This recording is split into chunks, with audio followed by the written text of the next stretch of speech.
አርእስተ ዜና ባለፉት 2 ዓመታት ተኩል ከ108,000 በላይ አዳዲስ አማንያን የሥላሴ ልጅነት ማግኘታቸው ተገለጸ።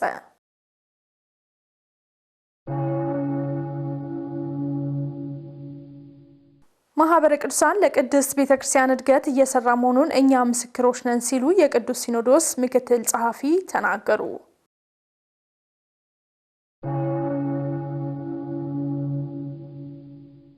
በማህበረ ቅዱሳን ዋናው ማዕከል ሞዴል የምክክር ተቋም ለማቋቋም ሀገር አቀፍ አስተባባሪ ኮሚቴ መዋቀሩ ተነገረ።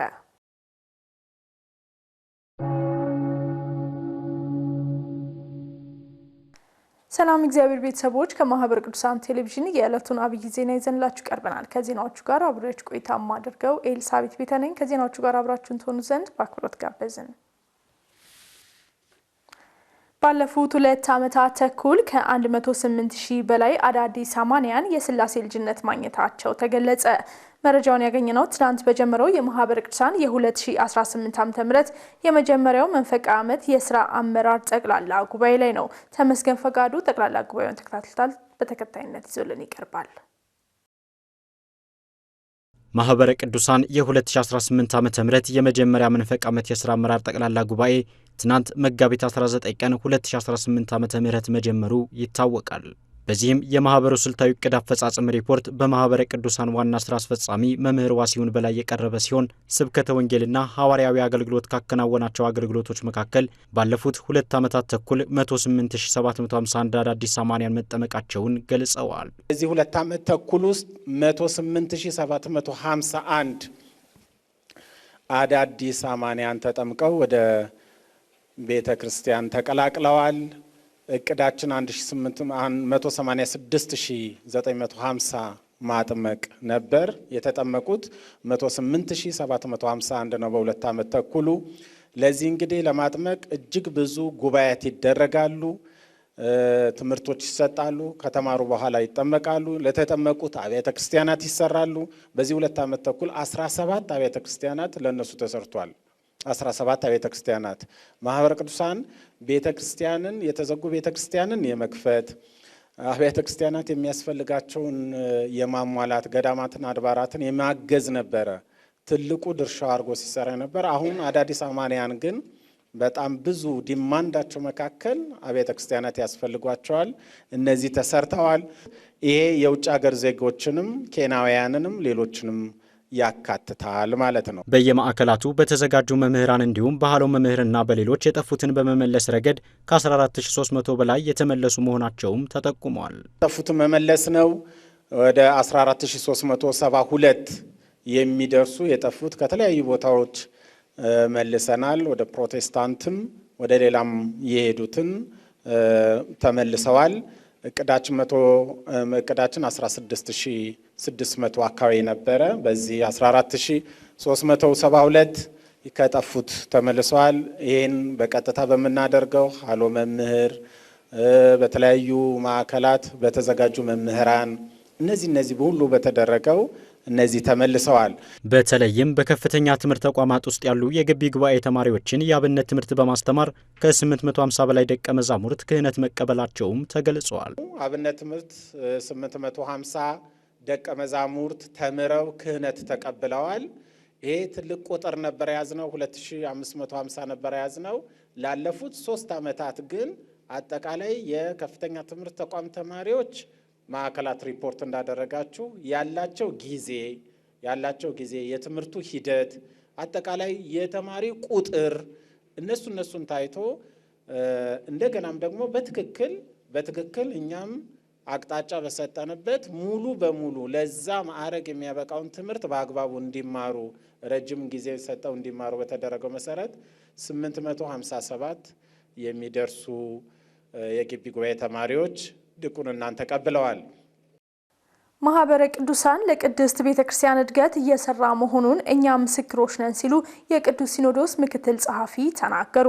ምክትል ጸሐፊው ይህንን ያሉት ማህበረ ቅዱሳን እያካሄደ ባለው የ6 ወር ጠቅላላ የሥራ አመራር ጉባኤ ላይ ነው። መልእክቱን ተከታትለን እንመለስ።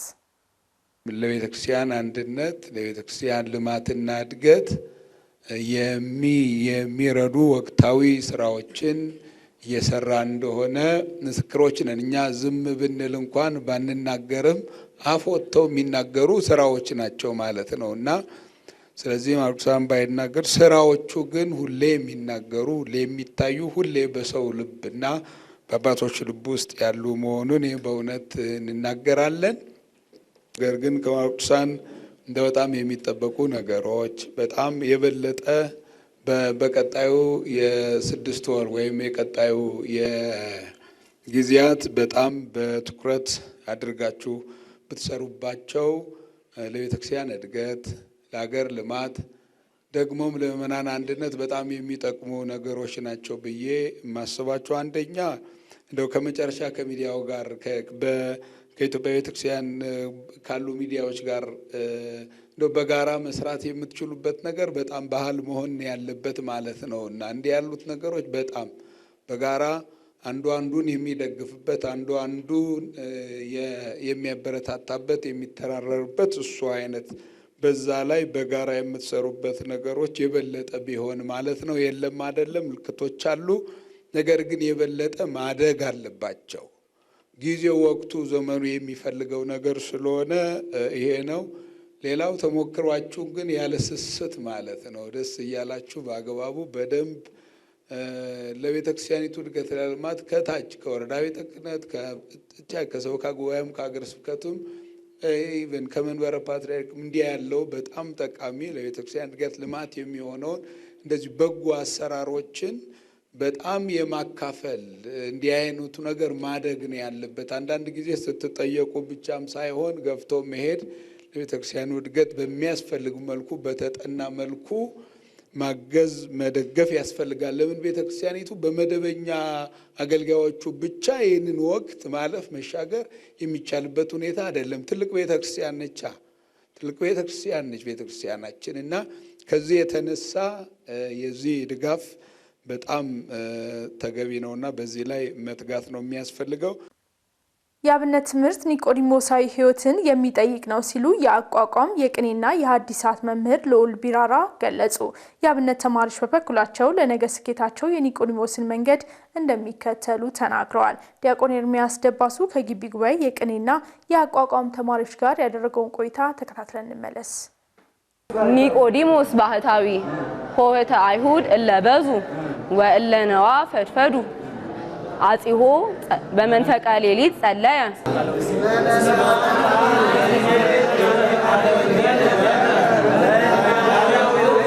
ምሁረ ኦሪት ነው። ነገር ግን ለመማር የነበረው ዕውቀትም ይሁን የአይሁድ አለቃነቱ አላገደውም። ኒቆዲሞስ ይልቁንም ዳግመኛ ከውሃና ከመንፈስ የምንወለድባትን ረቂቅ ልደት ከአምላካችን እግር ስር ቁጭ ብሎ ጠይቆ ተረድቷል። ዛሬም ዳግመኛ ከውሃና ከመንፈስ ያገኟትን ልጅነት በምግባርና በሃይማኖት ለማነጽ የተሰማሩበት ዓለማዊ ትምህርትም ይሁን የተለያዩ የሥራ ዘርፎች ጣቢያችን ላነጋገራቸው የቅኔና የአቋቋም ተማሪዎች መሰናክል አልሆነባቸውም።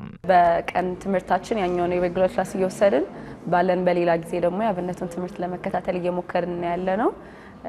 ኒቆዲሞስ ያለበት ሁኔታ የነበረበት ኃላፊነት እንዲሁም ደግሞ ከዚህ በፊት የነበረው ባክግራውንድ ሳይገድበው መማርን መርጦ ነበር። ልክ እንደዛውኛም ያውኛ ኒቆዲሞስን ባናክልም መምህራኖቻችን የኒቆዲሞስን ጌታ ፍኖት እየተከተሉ ስላለ እኛም በርትተን ለመማር እየሞከርን ነው። ቀን ስራ ነን።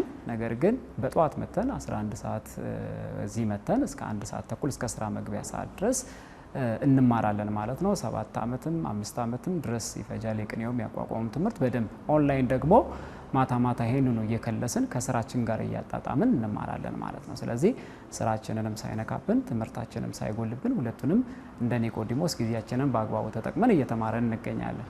የአቋቋም የቅኔና የሐዲሳት መምህሩ ልዑል ቢራራ በበኩላቸው የአብነት ትምህርት ኒቆዲሞሳዊ ሕይወትን የሚጠይቅ ነው ሲሉ ገልጸዋል። ቀን ሲፈርድ ፍርድ ተጓደለ ድሃ ተበደለ እያለ ሲዳኝ ይውላል። ሌሊት ደግሞ ከክርስቶስ ስር እግር ቁጭ ብሎ ሲጠይቅ ሲማር ያልገባውን ሁሉ ሲረዳ ያድራል ማለት ነው። እንዲሁም አብነት ተማሪ በዚህ በዩኒቨርሲቲ ደረጃ በኮሌጅ ደረጃ የሚማሩ ተማሪዎች ያኛውን ትምህርት ሲማሩ እየዋሉ ደግሞ ሌሊት ጧት እንዲሁ ቀደም ብለው እየመጡ የአብነት ትምህርት ይማራሉ ማለት ነው። ለዚህ ትልቅ አርአያና ምሳሌ ነው ኒቆዲሞስ። ተማሪዎቹ በቅኔ ሳይንስ ትምህርታቸውን በሰርክና በንጋት ደግሞ በድካም ሳይሸነፉ የቅኔ የአቋቁምና ሌሎች ትምህርቶችን በመማር ይተጋሉ። የነገ ስኬታቸውን በማሰብ ዛሬ የሚያጋጥማቸውን ችግር ተቋቁሞ መማራቸው ከመንፈሳዊም ባሻገር ለዓለማዊ ትምህርታቸው ውጤታማነት ይረዳቸው እንደሆነም ገልጸዋል። ራሳችንን በምንገነባበት ማንነት ውስጥ ቤተክርስቲያን ትልቋን ቦታ ትወስዳለችና ቤተክርስቲያንን በአግባቡ መረዳት እንድንችል ደግሞ የቤተክርስቲያንን ትምህርት መማር ከሩቅ ሆኖ ማየት ብቻ ሳይሆን በውስጥ መሳተፍ እድሉን ካገኘን መማርና በቻለው መልክ ለራሳችን መገልገል ይገባናል ብዬ አስባለሁ። ቅኔ ብዙ ሰው ወደ ላይ አድርጎ ያዋል እንጂ እውነት ለመናገር ቅኔ መሰረታዊ የሆነ ትምህርት ነው። መጽሐፍትን ለማወቅ ለመመርመር ኢቭን ራሱ አይምሮን ስል ለማድረግ ራሱ ይጠቅማል። በዚህ ብቻ ሳይሆን ዓለማዊ ትምህርታችን ላይ ጥሩ እንድንሆን በጣም ያግዛል። እኔም በራሴ ስላየሁት የማስታወስ አቅማችንን ይጨምራል።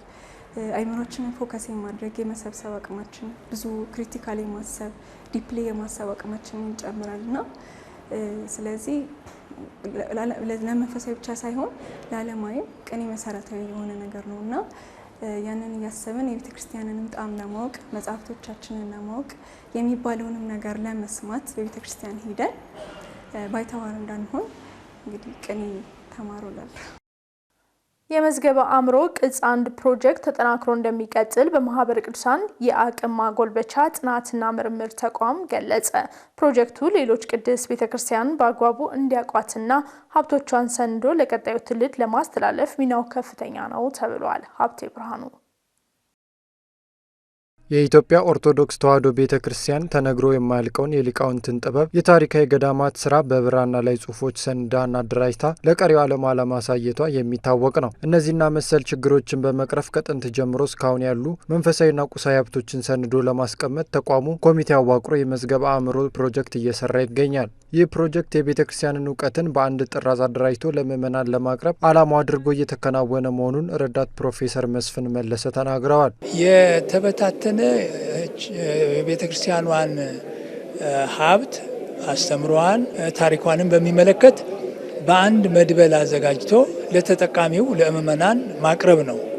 ሁለተኛ ሌሎች ስለ ኢትዮጵያ ኦርቶዶክስ ተዋሕዶ ቤተክርስቲያን ማወቅ ለሚፈልጉ ሰዎች ደግሞ ምን አላት የኢትዮጵያ ኦርቶዶክስ ተዋሕዶ ቤተክርስቲያን የሚለውን ነገር ያዩበታል፣ ያውቁበታል። ማለት ትልቁ ነገር እውቀትን ለሌላው ትውልድ ማስተላለፍና ተጠቃሚው ደግሞ ከተሳሳተ ነገር እንዲታረምበት ያላወቀውን ነገር እንዲያውቅበት ሌሎችም ስለ ኢትዮጵያ ኦርቶዶክስ ተዋሕዶ ቤተክርስቲያን ያላወቁትን ነገር እንዲያውቁበት ማድረግ ያስችላል። አባቶች ያስተላለፉት ጥበብ፣ የተጻፉ ጽሁፎችና ሌሎችም በመልካም አጋጣሚነት ፕሮጀክቱ እየተከናወነ ቢሆንም ተግዳሮቶች እየገጠሙ መሆናቸውን ዲያቆን በረከት አዝመራው ገልጸዋል። ጽሁፎች በተሰጡበት ጊዜ አይመለሱም፣ ይዘገያሉ። በተሰጠው ጊዜ ጽፎ የመመለስ ባህል እሱ በጣም እያስቸገረን ነውና አንዱ ተግዳሮት የምንለው እሱ ነው።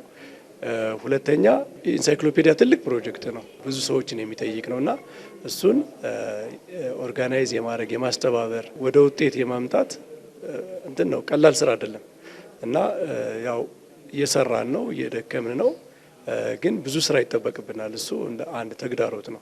በመጨረሻም እየተሰራ ያለው መዝገበ አእምሮ ተጠናቆ ተደራሽ እንዲሆን በፕሮጀክቱ ላይ የሚሳተፉ አካላት ሚናቸውን እንዲያጠናክሩ መልእክት ተላልፏል። እያንዳንዱ ይመለከተኛል የሚለው የቤተ ክርስቲያኗ ሰው እና ቤተ ክርስቲያኗን የሚደግፍ እውቀትንም ለሌላው ለማጋራት የሚፈልግ ሰው የተሰጠውን ስራ በጊዜ ሰርቶ ማስረከብ ያስፈልጋል ማለት ነው። ይሄ ከብዙ የቤተ ክርስቲያን ስራዎች ዋናው ነው ማለት ይቻላል ለኔ።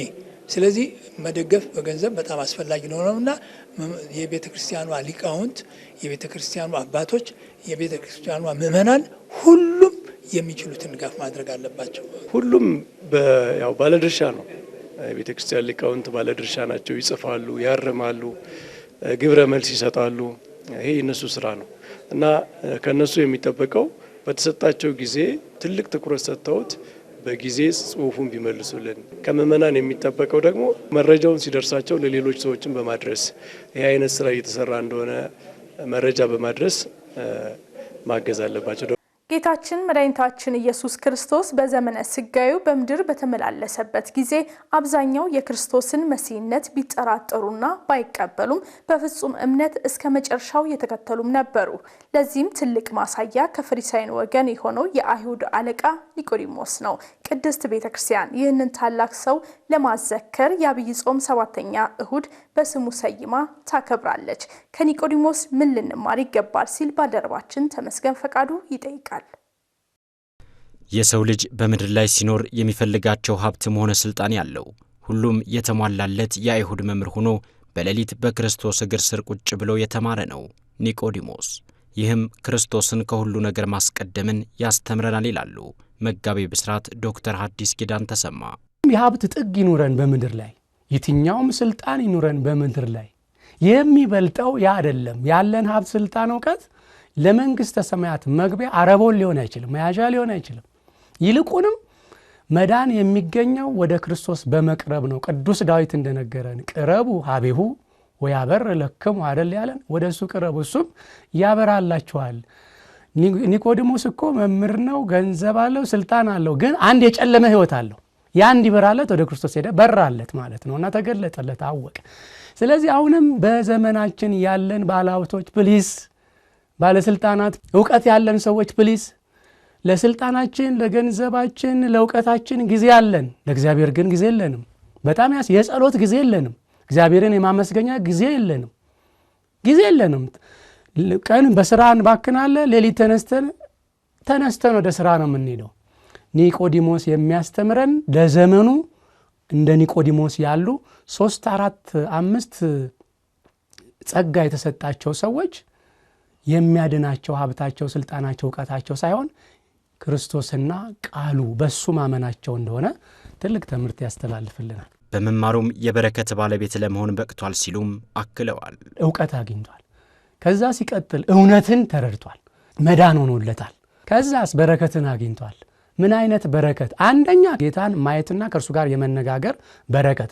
ሁለተኛው ደግሞ የጌታን አስከሬን ተቀብሎ ከዮሴፍ ጋራ ወስዶ ገንዞ ቅዱስ እግዚአብሔር ቅዱስ ኃያል ቅዱስ ሕያው ዘኢይመውት እያለ የጌታን መቃብር ገንዞ ወደ መቃብር ለማውረድ የታደለ የበረከት ባለቤት እንዲሆን አስችሎታል። ኒቆዲሞስ በእምነቱ የጸና ነው ያሉት መጋቤ ብስራት እኛም ከእርሱ ልንማር ይገባል ያሉትንም አካፍለውናል። አስተማሪ ነው፣ ተማሪ ነው። እሱ ሌሎችን ያስተምራል፣ ከክርስቶስ ደግሞ ይማራል። ሀብት ያስተዳድራል። እዚህ ጋር ደግሞ ይመጣና በእግዚአብሔር ቃል ይተዳደራል። ጽናቱን ነው የምንመለከተው። ሌላኛው ህዝብ ይመራል። እዚህ ጋር ይመጣና ደግሞ በዓለማት ፈጣሪ በክርስቶስ ምን ይሆናል? ይመራል። ከኒቆዲሞስ የምናገኘው ከእምነቱ ጽናት የምናገኘው እኛም እንደዚሁ ነው። ሀብትም ቢኖረን ባለ ሀብት አለ፣ ሀብትን የፈጠረ ጌታ አለ፣ ለሱ መገዛት። ዕውቀትም ቢኖረን ከዕውቀት የሚበልጥ ዕውቀትን የፈጠረ ጌታ አለ፣ ለሱ መገዛት። እንደገና ደግሞ ስልጣንም ቢኖረን የስልጣናት ባለቤት እግዚአብሔር አለና ለሱ ተገዢዎች እንሆን የሚል ጽናት በውስጣችን ዲቨሎፕ እንድናደርግ ያደርገናል። ተመልካቾቻችን ዜናዎቻችን እንደቀጠሉ ይገኛሉ። በማህበረ ቅዱሳን ዋናው ማዕከል ሞዴል የምክክር ተቋም ለማቋቋም ሀገር አቀፍ አስተባባሪ ኮሚቴ መዋቀሩ ተገለጸ። ኮሚቴው የምክክር ተቋሙን የአጭር ጊዜ የመካከለኛና የረጅም ጊዜ እቅዶችን አቅዶ እየሰራ ይገኛል ሲል ባልደረባችን ሀብቴ ብርሃኑ ተከታዩን ዘገባ አሰናድቷል። እሱን እንከታተል። ማህበረ ቅዱሳን በ5 ዓመት ስልታዊ እቅዱ በምዕመናን ላይ የተስተዋሉ ያሉ ዘርፈ ብዙ የማህበራዊና መሰል ቀውሶችን ለመቅረፍ አጋዥ ተቋማትን ለማቋቋም እየሰራ ነው። ከነዚህም ውስጥ የምክክር ተቋማት የሚጠቀሱ ሲሆን የሙያ ማህበራዊና ኢኮኖሚ አገልግሎት ከባለድርሻ አካላት ጋር በመሆን 11 ዘርፎች ያሉት አስፈጻሚ ኮሚቴ አዋቅሯል። ይህም ኮሚቴ በሙሉ አቅሙ ካለፉት 7 ወራት ጀምሮ ተግባራትን እያከናወነ መሆኑን በአገልግሎቱ የማህበራዊ አገልግሎት ዋና ክፍል ምክትል ኃላፊ አቶ አእምሮ አወቀ ተናግረዋል። ኮሚቴ ወደ ስራ ከገባ በኋላ እንግዲህ የስራ ዝርዝሩን አውጥቷል። ከዛ ባለፈ የረጅም የአጭር ጊዜና የመካከለኛ ጊዜ እቅድ አዘጋጅቶ ነው እየሰራ የሚገኘው።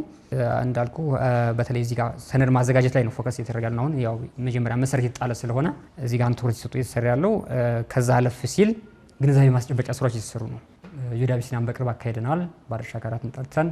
እናም ይህን መነሻ በማድረግ በዋናው ማዕከል ደረጃ አንድ ሞዴል የተሻለ የምክክር ኦርቶዶክሳዊ የምክክር አገልግሎት መስጫ ተቋም ለማቋቋም በዋናነት በእንቅስቃሴ ላይ ነው የምንገኘው። ቢሮ እየተዘጋጀ ይገኛል ማለት ነው።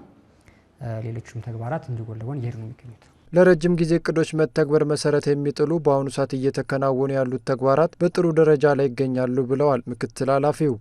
ወደፊት ከምክክሩ በኋላ በረጅም ጊዜ እቅድ ከምክር አለፍ ሲል ሰብር ኬዝ በጣም ከፍተኛ የከፋ ችግር ያሉ ወጣቶች ሌሎችም አካላት ወደ ሱስ ማገገሚያ ሁሉ ሊገቡ ይችላሉ። ለዛ ሁሉ መሰረት የሚጥል ስለሆነ ያሁኑ ስራ በደንብ ትኩረት ሰጥቶ እየተሰራበት ነው ያለው። እናም ጥሩ እየሄደ ነው ያለው ማለት ይቻላል።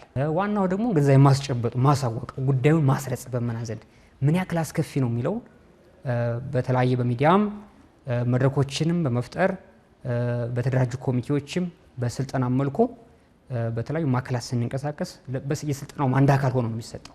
በኮሚቴ የታቀዱት እቅዶች የተቀመጠላቸውን ስኬት እንዲያሳኩ ግለሰቦች፣ ተቋማትና ሌሎች ባለድርሻ አካላት ሚናቸውን እንዲወጡ አሳስበዋል። በዋናው ማዕከል ለሌሎች ማዕከላትም አርአያ መነሻ በሚሆን ደረጃ ቢሮ በማዘጋጀት ምክክሩን በቅርብ ጊዜ መጀመር ነው። አሁን ቢሮ ተረክበናል።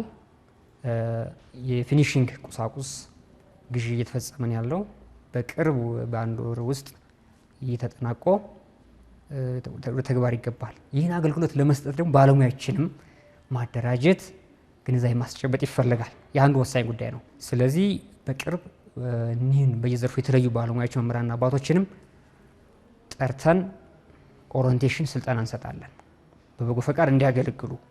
በመካከለኛ ጊዜ እንግዲህ ከ2 እስከ 5 ዓመት በሚደርስ ጊዜ እኒህ ምክክር ተቋማት በሁሉም ማዕከላት በሀገራችን በሁሉም የማውቀሳ መዋቅር ማዕከላት እንዲመሰረቱ ጥረት ይደረጋል።